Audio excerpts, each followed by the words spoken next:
From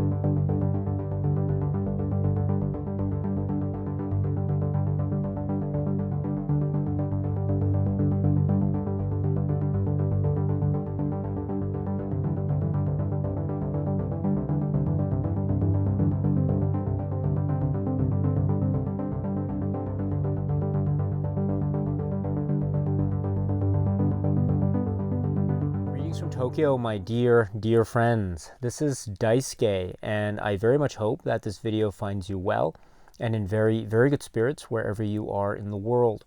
And today, if you don't mind, I would very much like to continue on with our journey and exploration through this particular set, which is called Pioneers of African American Cinema.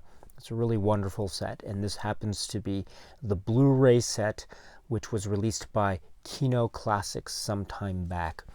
And on disc 3 of such Blu-ray version of this set, there is a collection of works from the filmmakers James and Eloyce Gist. And today, if you don't mind, I'd like to focus our attention on one such work from James and Eloyce Gist, which is described as being from circa 1933. And the name of the work is Verdict Not Guilty.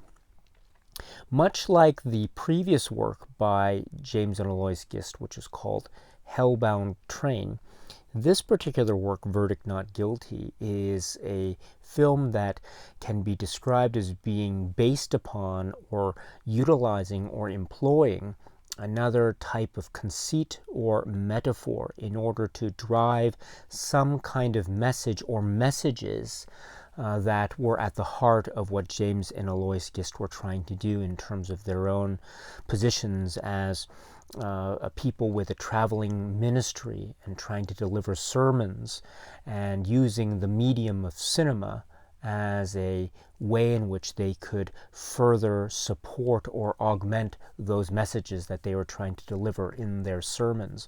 So this film, Verdict Not Guilty, has a lot of that same type of feel and atmosphere, all the way down perhaps to its primary metaphor, which is the court. The concept being that a woman, our main character, is somehow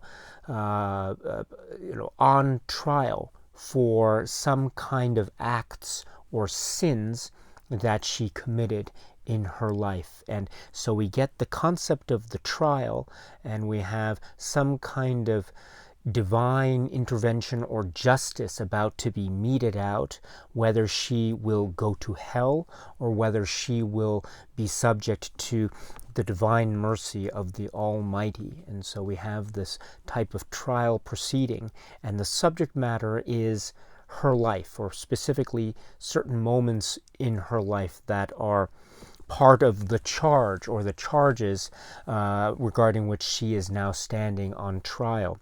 And so that's the metaphor conceit, and what this provides is yet another example or way in which the film can go back into her life and see the various quote-unquote sins of the age.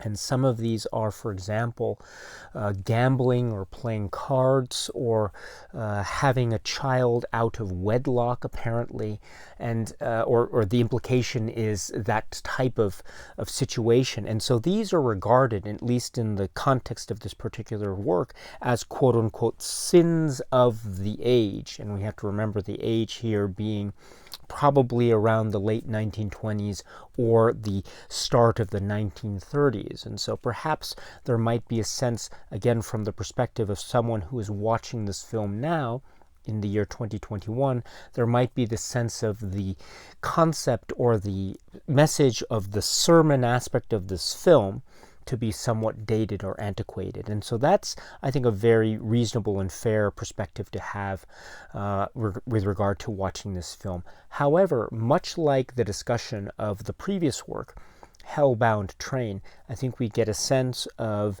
the perhaps the way in which this film was likely used, again given the context of James and Eloyce Gist, the way that the metaphor and cinema was used to try to promote the messages that they apparently were giving in their sermons themselves. So there is a sense of the moralizing or the message aspect of the work.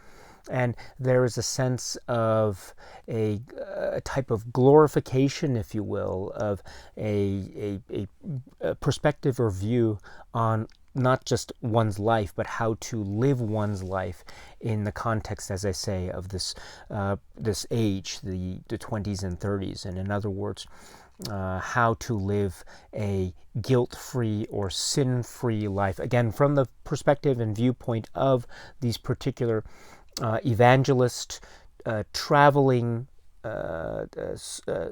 people who are providing sermons and also using the medium of cinema to do so. And so this again provides yet another window into this particular history, and it also provides yet another example of this aspect of exploration of religion and religious expressions, as Jacqueline Najuma Stewart, I think, so rightly mentions. This is also yet another example of a type of pioneering, filmmaking, independent spirit of James and Eloyce Gist.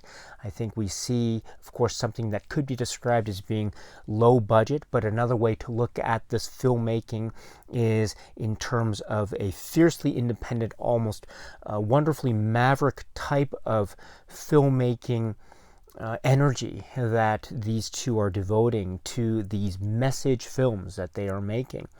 And also there is a sense, on the one hand, maybe that what they are using could be said to be very maybe low budget or very theatrical, but another way to look at this type of cinematic setup would be the way in which their creative energies are really put. They're really testing their creative energies and really trying to employ those in order to drive their messages home. So this is, again, another example of that wonderful, independent, creative spirit of these particular filmmakers, again, devoted to a particular message or a series of messages that seem to be centered around or otherwise related to particular sermons that they wanted to provide during the course of the early 1930s. And so I think that, like the previous film that we discussed, there's a lot here potentially to discuss in terms of the many levels that I think this work and other works by the Gists touch upon. And we have, therefore, a creative burst of energy that is, again, very consistent with these filmmakers, but also another wonderful historical artifact of history, of some kind of religious expression, but also a cinematic expression with a wonderfully and fiercely independent will that is the cinematic craft and artistic drive that came from these two artists, James and Eloyce Gist. So this is the work Verdict Not Guilty.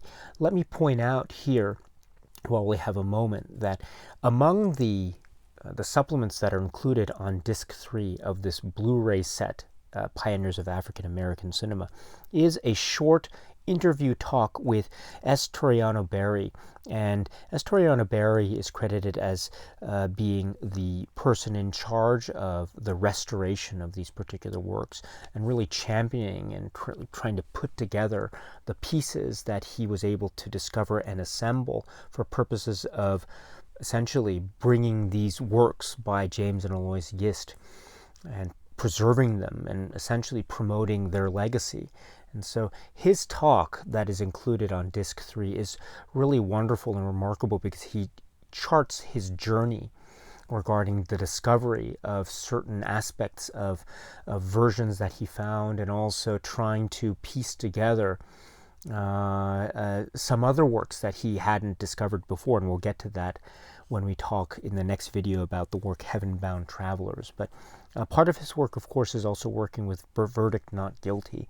And so to have his work providing the legacy in order to be able to preserve and promote films like Verdict Not Guilty, I think is something to be celebrated, because, again, because of his efforts and those of many other scholars and academics, and lovers of cinema, we get these works that are not just surviving, but that are being presented in this really beautiful way. And so it gives us the opportunity, audiences and film goers in the 21st century, the opportunity to explore these works by James and Eloyce Gist in a way that I think is quite a revelation and very exciting. And again, a beautiful window into the heart and soul of history, but also the creative and cinematic spirit of these filmmakers, James and Eloyce Gist. And of course, among that legacy is this work, Verdict Not Guilty. Okay, my friends, so that's it for now. And so until we meet again, please be happy and healthy and well, and please keep on watching a lot of great, great movies. Thank you so much, as always, for your time. I very much appreciate it. Stay strong, stay safe, and cheers.